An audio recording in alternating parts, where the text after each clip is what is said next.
એટલે જે જો વાક્ય શેષ જે છે એ વેદનો જ ભાગ કહેવાશે કે પછી वेद का ही। अच्छा, क्योंकि वेद वो का स्पष्ट रूप से कहा नहीं है, लेकिन विहित नहीं है ऐसा।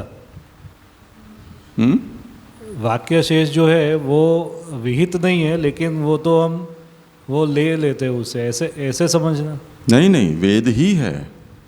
अच्छा, पर कहीं पर संकेत में वो शब्द का प्रयोग है, कहीं उसको खोल कर कहा गया है, पर जहां संकेत में वहीं ही उसी की स्पष्टता नहीं है, तो वाक्य शेष हो गया। ऐसे जैसे ये वाक्य शेष शब्द को ही ले लो, वाक्य शेष शब्द क्या है ये महाप्रभु जी ने तो कहीं स्पष्ट नहीं किया। अब ये तो वेदार्थ करने की जो पद्धति है, युक्तियां हैं, उसके अंतर्गत ये बात आती है जो मीमांसा के प्राथमिक अध्ययन में पढ़ाई जाती है कि अगर आपको वेद वाक्यों का अर्थ करना है तो उसके कितने प्रकार होते हैं, उसमें वाक्य शेष ये एक अर्थ करने का प्रकार है। वो यहाँ नहीं कहा जा रहा है, महाप्रभु जी ये समझ कर चल रहे हैं कि सब लोग यहाँ तक पा गए हैं, वेदार्थ तो इतना तो जानते ही होंगे तो महाप्रभु जी ने उसको स्पष्ट नहीं किया है, ये मतलब है।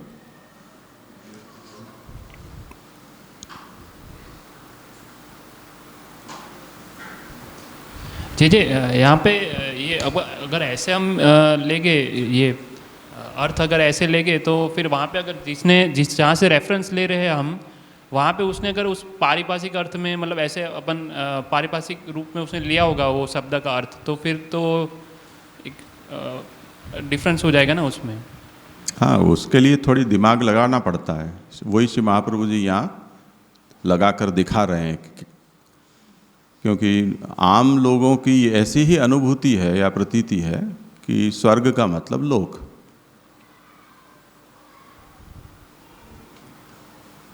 तो उन्होंने दिमाग नहीं लगाया है, इसलिए सब दंडे न गो गर्दभ हो ऐसा हो रहा है। पर यहाँ लोक रूप स्वर्ग और आत्मसुख रूप जो स्वर्ग है वो दो पृथक हैं, वो हमें समझना चाहिए, वो समझाते हैं।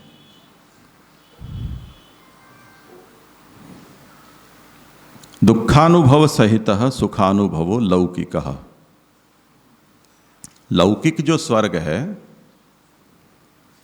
वहां भी सुख का अनुभव तो होता है, पर वो सुख है वो दुख के सहित है, उसमें दुख का अनुभव भी है, क्योंकि पुण्य के बल से स्वर्ग में पहुंच गया आदमी, पहुंचने के साथ ही वो कैलेंडर या घड़ी देखेगा कि अब कितना बाकी रहा यहाँ रहना, क्योंकि वहाँ वो सदा तो रह नहीं पाएगा, जितना पुण्य है वो खर्च कब कितना होता जा रहा है वो देखता जाएगा, तो टेंशन में ही भोग करेगा वो। इसलिए स्वर्ग, लोकरूप स्वर्ग में प्राप्त होने वाला सुख दुखानुभव सहित है। जैसे वैकेशन, अब जैसे सब जगह स्कूल चालू होने लगी है तो बच्चों में कुछ लोग राजी भी हैं, कुछ लोग दुखी भी हैं, अब कितने दिन बचे, अब जाना पड़ेगा, ऐसे, तो वो दुख सहित है।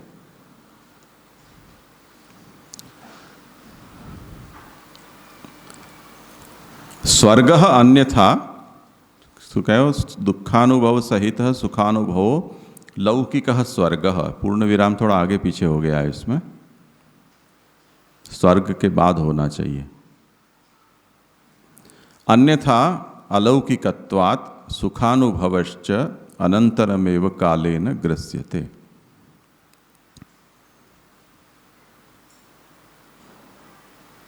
एक मिनट और देख लें, इसमें पंक्चुएशन में कुछ गड़बड़ी है।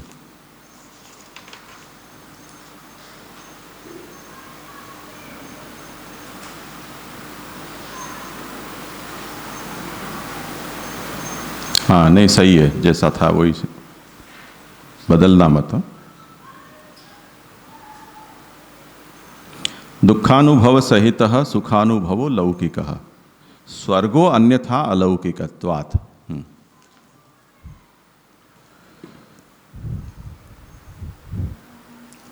महाप्रभु जी ने थोड़ी अटपटी पंक्ति लिख दी है।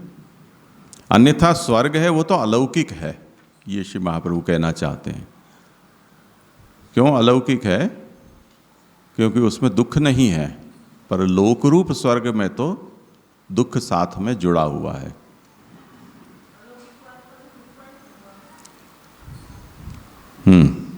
सुखानुभवश्च अनंतरमेव, नहीं, अलौकिकत्वात् सुखानुभवश्च अनंतरमेव कालेन ग्रस्यते त्रिक्षणावस्थायित्वात्, कि लोकरूप स्वर्ग है वो तो काल से ग्रसित हो जाता है, यानी काल उसे खा जाता है।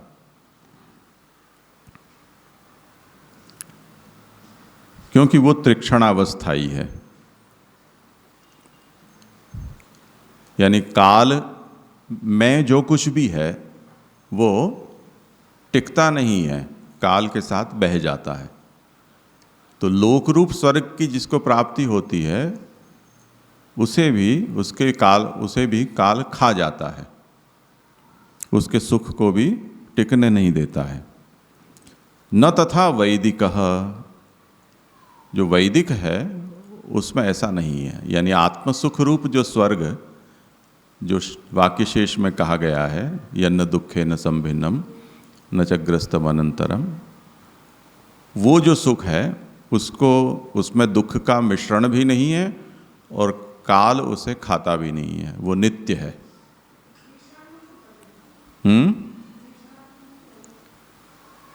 त्रिक्षणावस्थाई है, यानी परमानेंट नहीं है, नाशवंत है।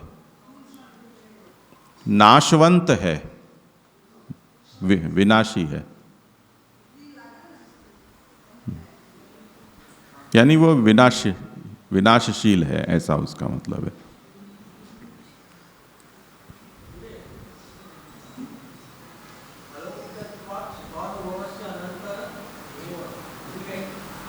कालेन ग्रस्यते।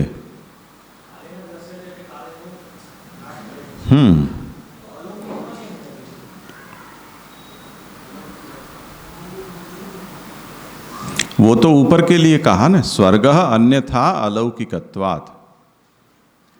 जो वैदिक है स्वर्ग, आत्मसुख रूप जो स्वर्ग है वो लौकिक नहीं है, जो वाक्य शेष से हमने देखा। और लोकरूप स्वर्ग है वो तो लोक की प्राप्ति होने के कारण वो स्पष्टतया लौकिक है।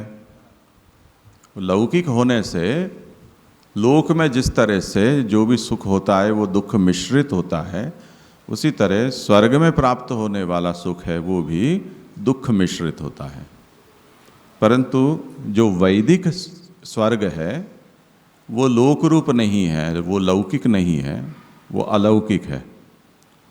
इसलिए उसमें दुख का मिश्रण नहीं है, न काल उसका ग्रास कर सकता है।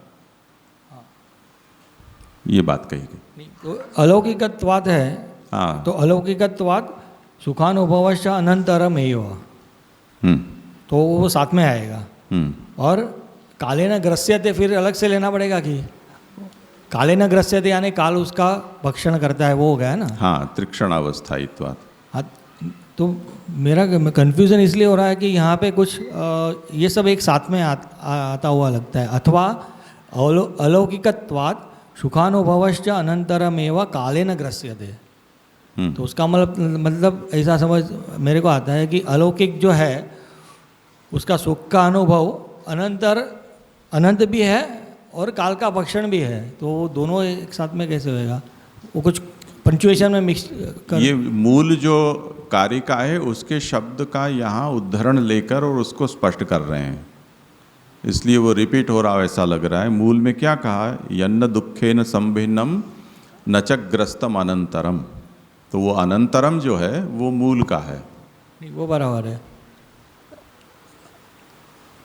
नहीं, फिर कालेन ग्रस्यते साथ में आता है, तो वो एक सेंटेंस में एक साथ में कैसे बैठता है, वो ज़रा समझ में नहीं आ रहा है पूरा।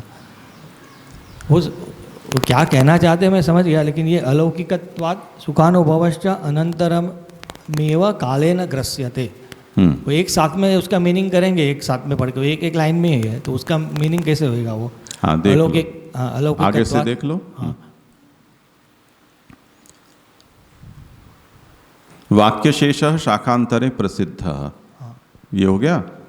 दुखानुभव सहित सुखानुभवो लौकिक। लौकिक स्वर्ग जो है वो दुखानुभव सहित होने के कारण वो सुखानुभव ऐसा है कि जो दुख अनुभव के सहित है। अन्यथा अलौकिकत्वात् सुखानुभवश्च अनंतरमेव कालेन ग्रस्यते त्रिक्षणावस्थायित्वात्। यहाँ तक पूरा एक है विधान। स्वर्ग अन्यथा, अगर सच पूछा जाए तो स्वर्ग अन्यथा अलौकिक होने के कारण सुखानुभवश्च, अलौकिक स्वर्ग में जो सुख का अनुभव होता है वो सुख का अनुभव भी अनंतरम एव कालेन ग्रस्यते त्रिक्षणावस्थायित्वात्, एक न छूट गया है। हाँ वही मैं बोल रहा हूँ। न का नकार जो है नचग्रस्तम अनंतरम, उसका जो नकार है उसका यहाँ ऊह करके चलना है तो वो बैठ जाएगा। न तथा वैदिक, जो वैदिक स्वर्ग है उसमें काल के द्वारा ग्रास नहीं होता है और इसीलिए उसका जो सुखानुभव है वो भी दुख से जुड़ा हुआ या दुख के सहित नहीं होता है। लौकिको ही अभिलाषानंतरम प्रयत्न संपाद्य, वैदिको न तथा। दोनों का भेद बतलाते जाते हैं कि जो लौकिक स्वर्ग है वो तो अभिलाषा के द्वारा, अभिलाषा होने पर प्रयत्न से उसका संपादन किया जा सकता है, और जो वैदिक होता है उसमें ऐसा जड़ नियम नहीं है, यानी प्रयत्न साध्यता उसकी उतनी नहीं है जितनी उसमें देवताओं की प्रसन्नता, उसका आध्यात्मिक होना, प्रभु की सम्मति होना इत्यादि भी आवश्यक होता है। जी अमन, इसमें मुझे ये लग रहा है कि न छूटा तो नहीं है, वहाँ सभी तीनों सेंटेंस में साथ में वैदिक करके उसका कंपैरिजन किया है। जैसे दुखानुभव सहित सुखानुभव लौकिक, न तथा वैदिक, हाँ न तथा स्वर्ग अन्यथा अलौकिक, इसके संदर्भ में वैदिक के बारे में बताया।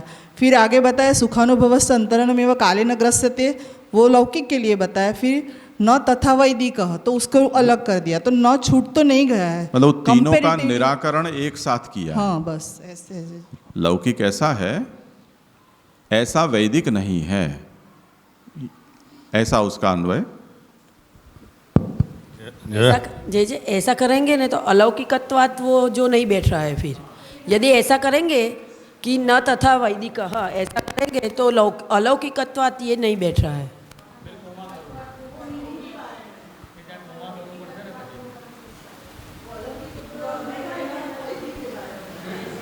अन्वय करेंगे तो अलौकिकत्वात् नहीं बैठ रहा है।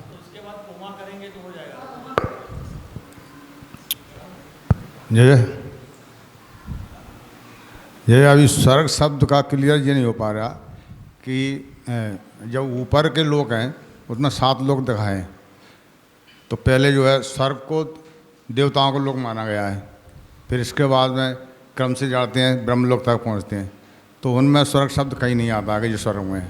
और अभी अपन स्वर्ग शब्द का लौकिक और अलौकिक दोनों में जो वहाँ तक उसमें स्वर्ग शब्द जोड़ रहे हैं, तो ये क्लियर नहीं हो पा रहा कि सबको ही स्वर्ग बोलें या केवल देवलोक को ही स्वर्ग बोलें, ये क्लियर नहीं हुआ है। नहीं, स्वर्ग का यहाँ तो अभिप्राय वो देवलोक ही है जिसका राजा इंद्र है। ब्रह्मलोक और इतर देवताओं के जो लोक हैं, जैसे शिवलोक हो या वैकुंठ आदि लोक हैं, उनको इससे अलग समझना चाहिए। वो आगे जाकर ये बात कहेंगे ध्रुवलोक का संदर्भ देकर कि हमारे यहाँ जो 3 बातें कही हैं, भूर भुवस और स्व, तो बीच में पितरों का अंतरिक्ष लोक होता है।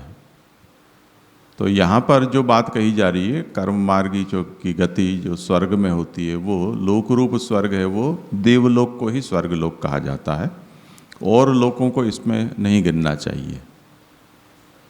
फिर इसमें जो अलौकिक स्वर्ग बोल रहे हैं अपन, हाँ तो देवलोक में ही दो प्रकार होएगा फिर। नहीं, अलौकिक का मतलब आत्मसुख। यहाँ जो प्रसंग में जिसका निरूपण किया जा रहा है कि वाक्य शेष में जो स्वर्ग की व्याख्या आत्मसुख के रूप में की गई है वो वैदिक स्वर्ग है, उसे ही यहाँ अलौकिक कहा गया है। क्योंकि इस तरह का आत्मसुख जिसे मिलता है उसे वो देवलोक की प्राप्ति नहीं होती है, बिना प्राप्ति के ही उसको सनातन सुख की प्राप्ति हो जाती है आत्मा में ही। इस अभिप्राय से ये कहा गया है।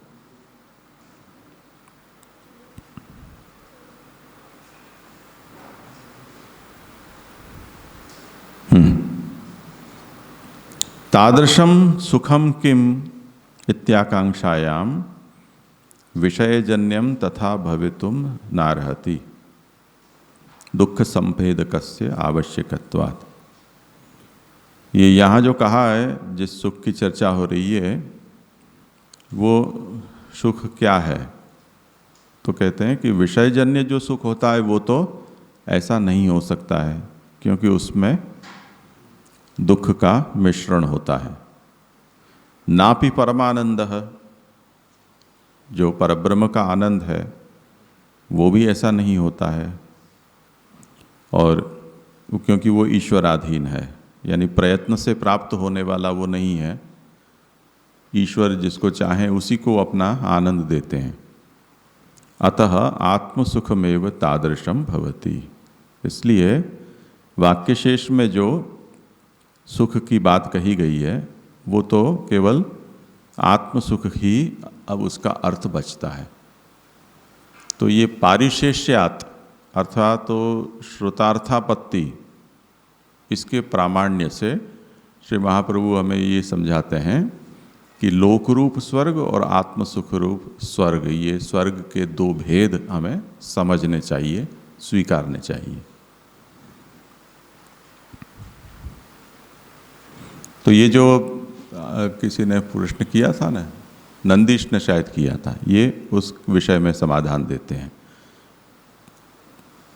कि इससे तो स्पष्टता नहीं होगी, कुछ का कुछ अर्थ कहीं भी कोई भी ले सकता है। तो वो इसलिए नहीं ले सकता है कि जहाँ जिस वाक्य में स्वर्ग शब्द का प्रयोग है उस प्रकरण को हमें देखना होगा, यानी वो प्रकृति रूप याग का प्रकरण है या विकृति रूप का प्रकरण है।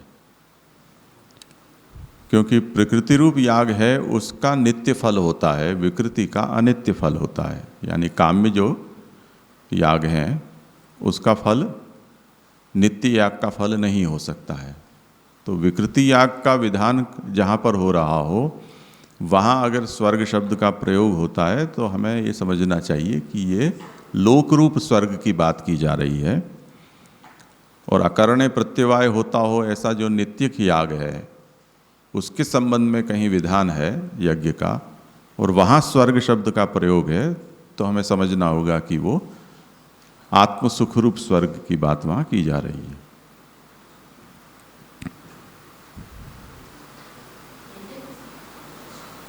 हाँ,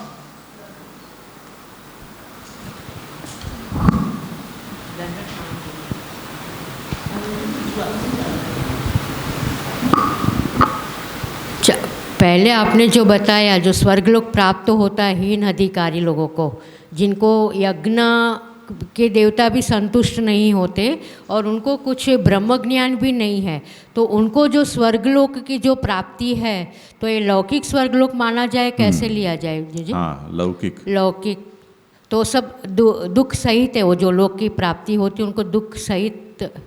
हाँ, वो अब विषय आ रहा है। तदाह स्पर्धा एक मिनट। हाँ, तो उनको जो स्वर्ग की प्राप्ति है वो ईश्वर कृपा से तो नहीं मिलती ना, जिनको ज्ञान भी नहीं है और यज्ञ भी नहीं देते हैं, तो उनको जो स्वर्ग की प्राप्ति है वो कैसे उनको? वो कामना साध्य है। कामना साध्य है। कृपा के बारे में तो ऐसा है कि हम कहीं भी कोई भी वस्तु बिना कृपा या बिना इच्छा के तो होती ही नहीं है। इसलिए हम ये नहीं कह सकते हैं कि नहीं है, पर कृपा शब्द का प्रयोग न करके हम इच्छा शब्द का प्रयोग करें तो चल जाएगा। इच्छा से ही प्राप्ति होती है, क्योंकि प्रभु ने वो व्यवस्था बना रखी है। જે એટલે અહીંયા જે સ્વર્ગની વાત થઈ તો એમાં આધ્યાત્મિક, આધિદૈવિક અને આધિભૌતિક પણ બતાવી રહ્યા છે। તો આ જે સ્વર્ગ છે એના જ 3 રૂપો સમજવાના? नहीं, स्वर्ग के 3 रूप नहीं, पर यज्ञ के 3 रूप होते हैं। सकाम अगर यज्ञ है तो आधिभौतिक है, निष्काम है तो आध्यात्मिक है, ब्रह्म ज्ञान सहित है तो आधिदैविक है।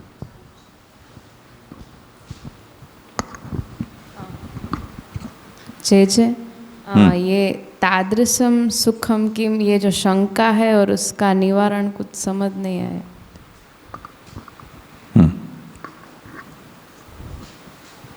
देखो, स्वर्ग जो है वो सुखवाची है। स्वर्ग शब्द का मतलब सुख है, यूँ समझो। वो 2 तरह का हुआ, एक लोक रूप हुआ और दूसरा आत्म सुख रूप हुआ। अब लोक रूप स्वर्ग, वो आगे जाकर उसमें कई दोष हैं, वो बता दिए हैं। अब आत्म सुख रूप जो स्वर्ग होता है या सुख होता है, वो कैसा होता है, तो उसको यहाँ समझाते हैं कि तादृशम सुखम किम। आपने जो कहा कि आत्म सुख रूप जो वैदिक वाक्यशेष में वर्णित सुख है, वो कैसा होता है, तो कहते हैं कि आकांक्षायाम विषयजन्यम तथा भवितुम न हरति। आप ये मन में सोच लो कि मुझे ऐसा स्वर्ग मिले, ऐसा सुख मिले, तो वो संभव नहीं है। इसी तरह यानी वो काम्य नहीं है।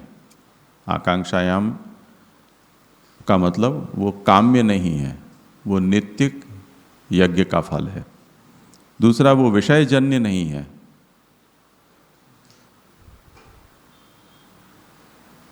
आत्मसुख जो होता है वो भीतर से प्रकट होने वाली वस्तु है, वो बाहर से लाकर डालने की वस्तु नहीं है। विषयजन्य का मतलब क्या, जीभ को स्वाद लगा तो हम बाहर से उसमें कुछ डालेंगे। आँख को कुछ अच्छा देखने की इच्छा हुई, आँख खोली तो बाहर से कोई आँख में अंदर रूप का प्रवेश करेंगे, तो बाहर से इन चीज़ों को लाते हैं। तो विषय है और यहाँ इंद्रियां हैं, वो ग्रहण करती है। इस तरह से बाहर से हमारे भीतर कुछ डालकर उस सुख को पैदा नहीं कर सकते हैं। इसलिए ये आत्मसुख है, वो विषयजन्य नहीं है, वो भीतर है, वो प्रकट हो जाए, वही उसका स्वरूप है। दूसरा, दुख संभेदकस्य आवश्यकत्वात् नापि परमानंद। और जो लौकिक सुख है वो तो कैसा है कि जिसमें दुख का संभेद होता है, और यहाँ तो वो दुख का संभेद नहीं है, दुख रहित है। और ये जो आत्मसुख है वो कैसा है कि परमानंद रूप भी नहीं है, यानी ईश्वर का जो आनंद है तद्रूप भी ये नहीं है, क्योंकि वो तो ईश्वर के अधीन होता है। तो अब बचा क्या, विषय से प्राप्त भी नहीं होता है, कामना होने पर मिल भी नहीं जाता है, इसी तरह दुख से वो मिश्रित भी नहीं है, परमानंद रूप भी नहीं है।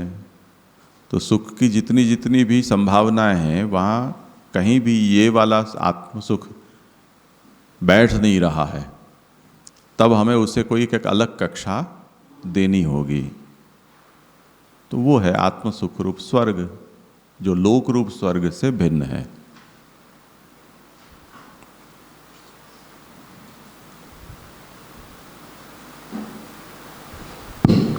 ये है, फिर तो ये आत्मरूप स्वर्ग है, तो वो तो इसी देह से प्राप्त होगा मनुष्य को, यही मिलना चाहिए। यानी जीवन मुक्त रूप जैसे अपन समझते हैं उसको। हाँ, ऐसा अगर इसमें भी ऐसी अवस्था हो तो हो सकता है। कर्म मार्गीय मुक्ति में जीवन मुक्ति अगर होती हो तो ऐसा हो सकता है।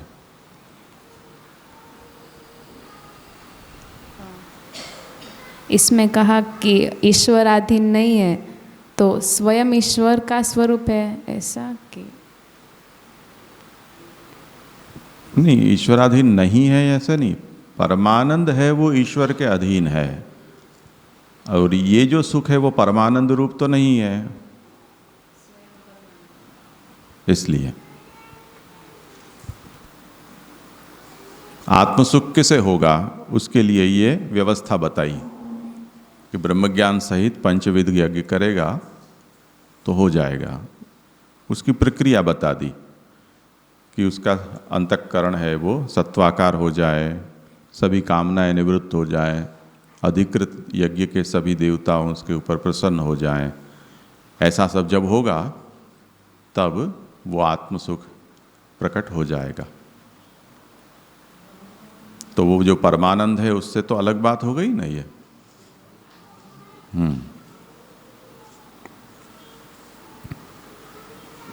तो ये पारिशेष्यात ये बात कही जा रही है। कई बार हम किसी वस्तु को स्पष्ट रूप से न समझ पाएं, तब जिनको समझ पाते हों उनको एक बार अलग अलग हम जमा कर रख देते हैं।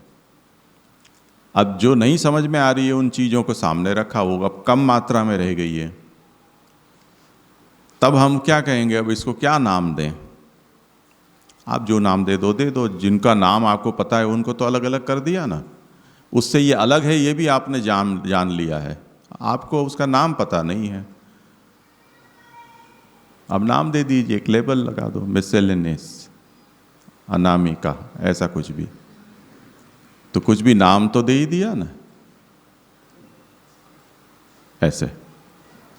अब यहां तो वो नाम स्वयं वेद ही दे रहा है, तत्पदम स्वपदास्पदम, स्व उसका पद है, उसका नाम है, तो वही स्वर्ग है।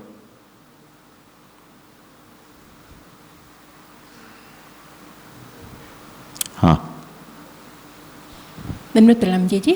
तो અહીંયા जी यहाँ जो आत्मसुख कहा गया है तो वह और जीवन मुक्ति की जो अवस्था है वो ऐसे कंपेरेबल लग रहा है ऐसे कि क्योंकि काल से ग्रस्त नहीं है और दुख मिश्रित नहीं है, तो जीवन मुक्त जो ज्ञान मार्ग में बताया गया है ना, तो वहाँ और ये कर्म मार्ग में जो आत्मसुख बताया गया है फल, तो वह कंपेरेबल है ऐसा लग रहा है।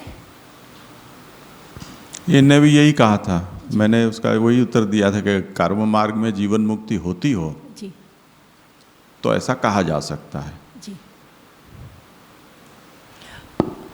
और जो कर्म मार्ग में जो ब्रह्मज्ञानी है, वहाँ जो ब्रह्मज्ञान की बात की गई है वो समझ के लेवल पर है, अनुभूति के लेवल पर है, ऐसे समझा जाए? अनुभूति की आवश्यकता नहीं है, शास्त्रीय ज्ञान उसका है तो वो पर्याप्त है जी। वो तो अच्छी बात है जी जी। यहाँ पे जो ब्रह्म उत्तमाधिकारी को भगवान के स्वरूपानंद की अनुभूति बताई है, भगवान के स्वरूप तो बाह्य स्वरूप, यहाँ पे भीतर जो वो आत्म सुख भोग रहा है वो अंदर मतलब परमात्मा को आनंद है। हाँ, जीव तो के भीतर जो तिरोहित आनंद है वो प्रकट होता है सिर्फ आत्मानंद। तो वो उसको परमात्मा की तरह तो नहीं मानेगो ना, क्योंकि वो उसको ब्रह्म ज्ञान तो है नहीं, सिर्फ आनंद की अनुभूति होगी, मगर वो परमात्मा है, भगवान है, ऐसा कुछ उसको समझ में नहीं आएगा। आत्मानंद ही है वो। बस आत्मानंद।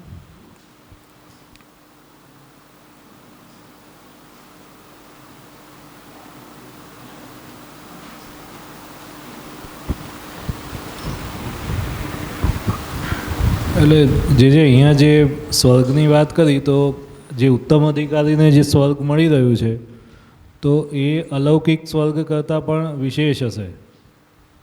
એટલે જે ભગવદ અનુભવ થઈ રહ્યો છે જે બ્રહ્મ જ્ઞાન સહિત છે, કારણ કે અહીંયા એવું બતાવી રહ્યા છે કે જે અલૌકિક સ્વર્ગ છે એ દુઃખ રહિત અને કાલગ્રસ્ત ન થાય એવું, તો એને જે બ્રહ્મ જ્ઞાનવાળા જે પ્રભુનું પ્રાકટ્ય અથવા તો જે આનંદ હશે એ પણ ચિરસ્થાયી હશે એવી રીતે સમજવું કે યજ્ઞ નારાયણ જે પ્રભુ પ્રગટ થયા એ પછી એ અનુભૂતિ એને રહેશે જ। હા, અચ્છા। કેમ કે આદિદૈવિક કક્ષા પર એ પહોંચ્યો છે તો સ્વાભાવિક છે કે આધ્યાત્મિક અને આદિ ભૌતિક કરતાં તો ફલમાં પણ એને વિશેષ કંઈક પ્રાપ્ત થવું જ જોઈએ ને. જો આધ્યાત્મિકવાળાને મળે એવું ને એવું એને પણ થતું હોય તો પછી એનો ભેદ કરવાનો કોઈ અર્થ ન રહ્યો.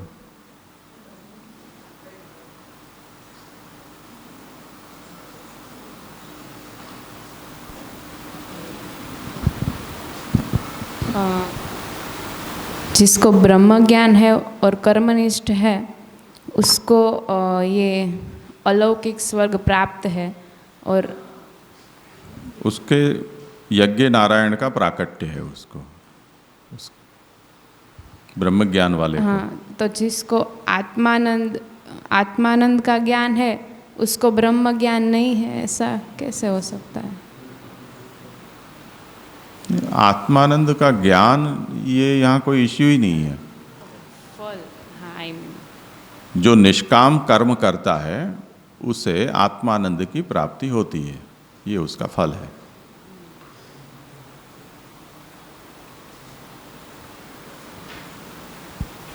जैसे हम अपना दृष्टांत लें,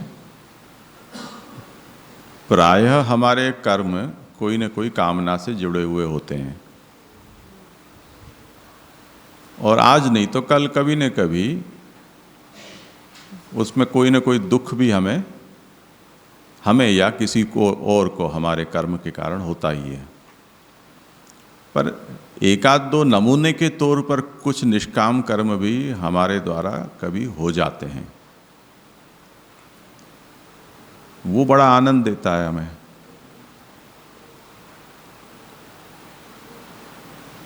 जैसे किसी को हम जानते पहचानते नहीं है, रास्ते में कहीं जा रहे हैं, कोई मिल गया, उसके प्रति हमको ऐसी अहेतु की कृपा उसके ऊपर प्रकट हो गई, हमने उसको कुछ सहायता कर दी.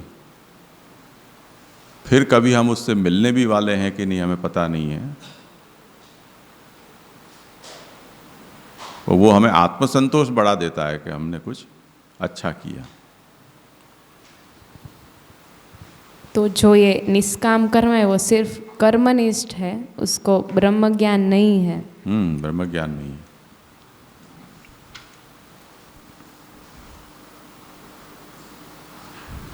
ठीक है.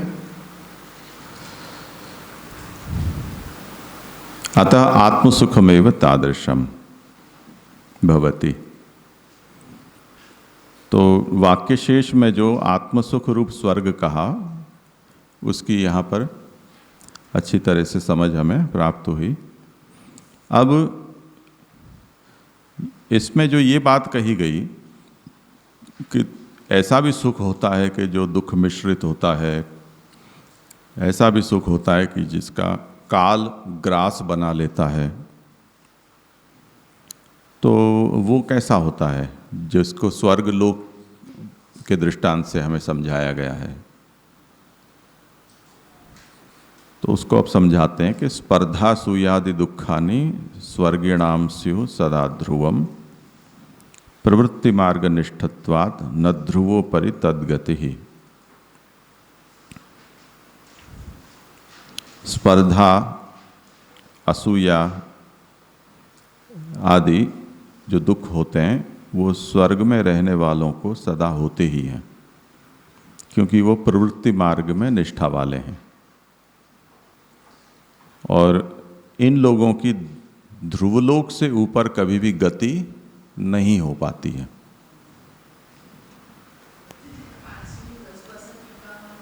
हाँ, वो ले गया, पढ़ लो एक बार. तहाँ आत्मसुख को नाम स्वर्ग कैसे संभव सके है? नहीं, वाक्य शेषाद इति. हाँ, मध्यमाधिकारी को आत्मसुख रूप स्वर्ग मिले है तथा हीनाधिकारी को स्वर्ग लोक मिले है.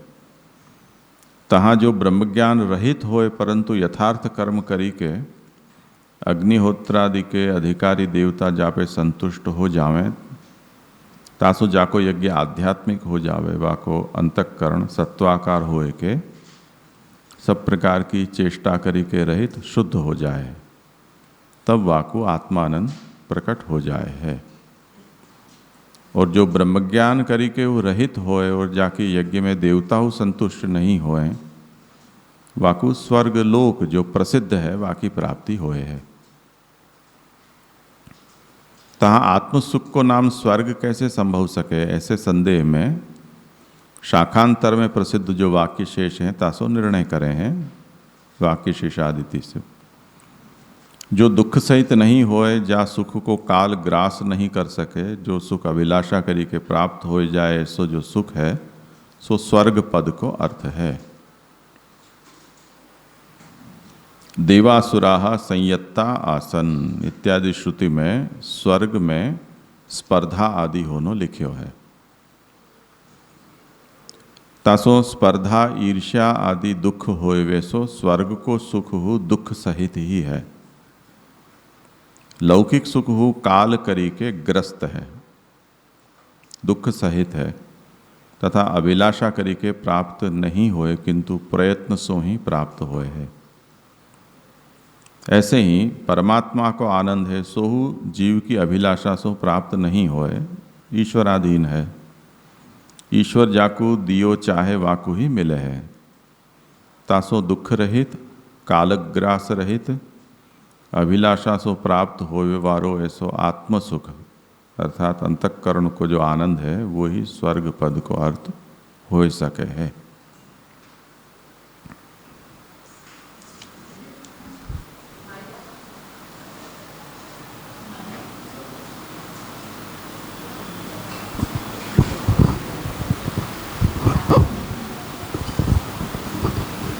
ये जो आत्म सुख का उपाय कह रहे हैं कि आत्म सुख प्राप्त होगा, तो वो वैदिक प्रक्रिया से होगा कि सांख्य योग से होगा, इन यज्ञ आदि पंच यज्ञों से होगा, सबसे होगा ये आत्म सुख? साधना में साधना कौन सी आत्म सुख के लिए? सांख्य योग से तो मिलता है आत्म सुख। है तो यहाँ जो कही वो तो स्पष्ट हो गई ना। हाँ। यहाँ तो बता दी बात, वो तो यज्ञ से हुई। हाँ, और सांख्य योग से भी आत्म सुख प्राप्त होता है। हाँ, योग से प्राप्त होती है। सांख्य का मतलब ज्ञान मार्ग। तो वो वैदिक नहीं ना जी, वैदिक ज्ञान नहीं, वो सांख्य योग वाला ज्ञान मार्ग है ना। डिफरेंस तो होगा नहीं, ये जो वैदिक ज्ञान है वो और ये सांख्य योग का ज्ञान है, उनसे जो आत्म सुख प्राप्त होता है वो सब आत्म सुख तो एक ही होगा। ऐसे नहीं, बालबोध में ये बात कह दी गई है कि सांख्य जो है वो दो तरह के होते हैं, वेद बाह्य और अबाह्य। वेद नहीं, अबाह्य तो वैदिक ही है। जो वेद से बाह्य नहीं है ऐसा जो सांख्य है वो तो वैदिक ज्ञान मार्ग ही है ना। वो तो अलग विषय हो गया। इसी तरह योग भी इसी तरह से समझना चाहिए। तो जो अबाह्य योग है वो वैदिक ही है। इसलिए योग का मतलब कर्म योग, सांख्य का मतलब ज्ञान योग, ऐसा ही उसका मतलब है। योग का मतलब कर्म मार्ग, सांख्य का मतलब ज्ञान मार्ग। इससे अलग कोई मार्ग नहीं है, क्योंकि ऐसी तो कोई व्यवस्था कहीं बता ही नहीं गई है कि अष्टांग योग की साधना करे उसको ये अग्निहोत्र आदि नहीं करने होते हैं। वो तो करने ही होते हैं।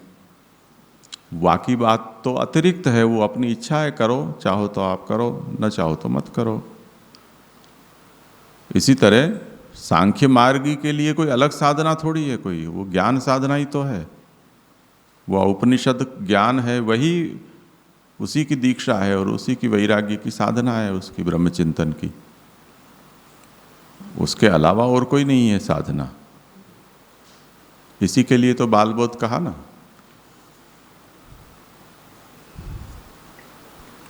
ज्ञान योगेन सांख्यानाम कर्म योगेन योगिनाम। भगवान यही तो आज्ञा करते हैं। जे हाँ। ये जो ब्रह्म ज्ञान रहित जो यज्ञ है जिसका फल आत्म सुख है, उसमें यज्ञ के देवता जो अधिकारी देवता जहाँ पे संतुष्ट हो जावे, तो ये जो यज्ञ करता है वो यज्ञ को हरि रूप मानता है कि देवताओं का ही प्राधान्य उसमें होता है? संतुष्टि का मतलब क्या समझना? हरि उसके दिमाग में है कि नहीं है? वो तो राजू भाई ने पूछा था प्रश्न। हाँ, इसका नहीं है उसके दिमाग। अच्छा, कि हरि नहीं है उसके दिमाग में, वो देवता को ही मुख्य समझता है। अच्छा जी जी, यहाँ पे जो अभिलाष करके प्राप्त नहीं होए किंतु प्रयत्न से प्राप्त, जी इसमें समझ में नहीं आया ये लाइन जो लोक रूप। उसमें ये है कि जैसे प्रकृति याग और विकृति याग में ये बताया गया कि प्रकृति याग है उसका निरूपण वेद में आरंभ से अंत तक पूरी प्रक्रिया उसकी बताई जाती है, उसके साथ कोई फल कथन नहीं होता है। पर जैसे राजा की आज्ञा का पालन कभी भी फल रहित नहीं होता है, उस तरह से प्रकृति याग का जो भी फल है वो भी अवश्य होता ही है। प्रकृति याग कभी भी अफल नहीं होता है। अब उस दृष्टि से भगवद आज्ञा के पालन के विचार से कोई निष्काम यज्ञ कर्म करता है तो उसे क्या फल मिलेगा? तो वो फल की व्यवस्था यहाँ बताई है। अगर वो निष्काम भाव से करता है तो आत्म सुख रूप स्वर्ग की उसे प्राप्ति होगी। अगर ब्रह्म ज्ञान सहित करेगा तो उसे यज्ञ पुरुष का आविर्भाव हो जाएगा उसके सन्मुख। अब जो विकृति याग है वो तो काम्य याग कहे जाते हैं, यानी आपको कोई विशेष कामना है तो आप शास्त्रों को पूछें कि ये कामना मेरी कैसे पूरी होगी।